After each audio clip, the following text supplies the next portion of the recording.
What's that? Oh, okay, I better. Thank you. Yeah. Can you hear me now? Oh, yeah. That's good. Okay, thank you. Well, thank you all for coming out here today. Now, friends, we're here to make a very important decision. We're going to decide the candidate that takes our message forward in the next general election, provincial election. Today, we start working towards removing a government that has a track record of corruption and a failure to listen to the people of BC. Today, we start working towards forming a government that is fair and inclusive. I'm here before you today to ask for your support and join me to start this work. I hope you'll all agree that I have the qualifications to take on this position. I have gained much experience with QP as QP president for the last 10 years, advocating for my members. I believe I have exemplified, let me try that again. I believe I have exemplified my abilities throughout my whole tenure. I'm dedicated to performing the job, and I'm dedicated to my members. I'm also dedicated to my community. As your representative in Victoria, I would advocate on your behalf and for all the people of Vernon-Monashee. As you're all aware, we have been suffering for 10 years under the effects of a government with a corporate agenda. The effects on taxation are extensive. The cuts are deep.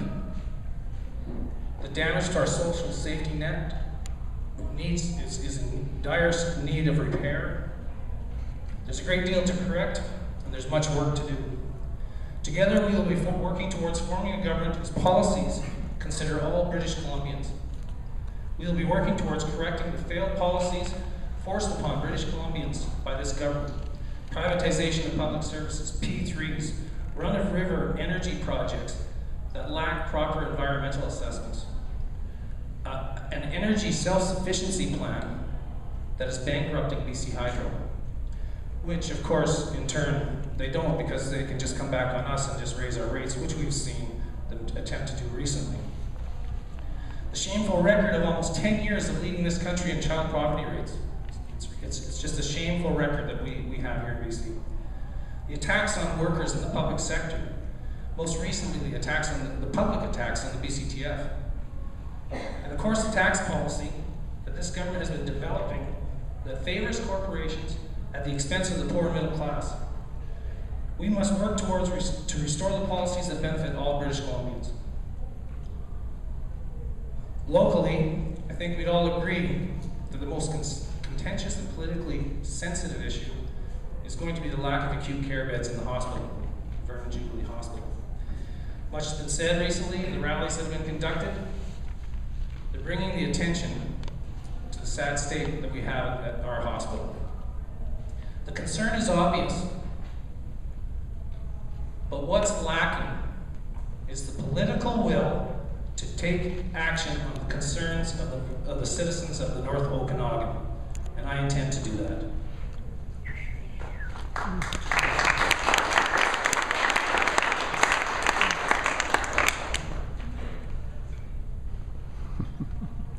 It's water. I have another quality that supports my bid to represent you, although some of you may not think it a complimentary characteristic, but I have been called numerous times that I'm tenacious. And I don't have a problem with this. In the role of MLA, tenacity, I believe, is an asset.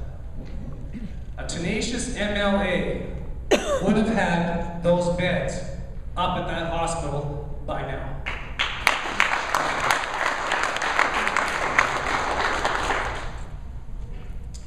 And I want to state here and now, if the hospital bed issue is not addressed by the time the next election comes, I will stake my political career on obtaining them. If elected, if we form government, I will guarantee resolving those issues.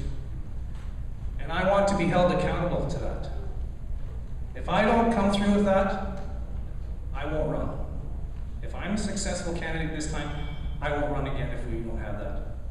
And the reason is this: I'm not in this race to get a position. I'm not in this race to get elected. I'm in this race to be effective. Opening up those 2 floors is going to be one of mine, if not my top priority.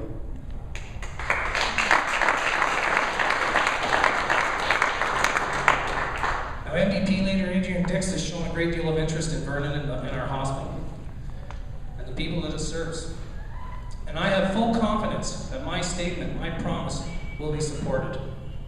I think I just put a little pressure on if we do get elected here, so we're going to do it.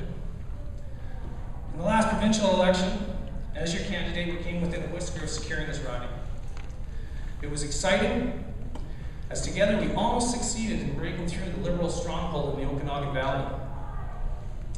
And we need to build on that excitement, because I want to tell you, our success is not going unnoticed. We are on the political radar screen.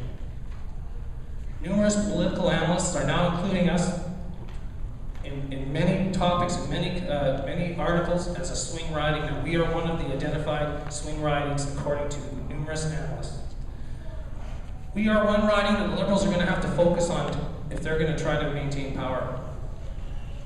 And we are one of the ridings that we're going to have to work hard at to taking that seat. And I believe we can do that.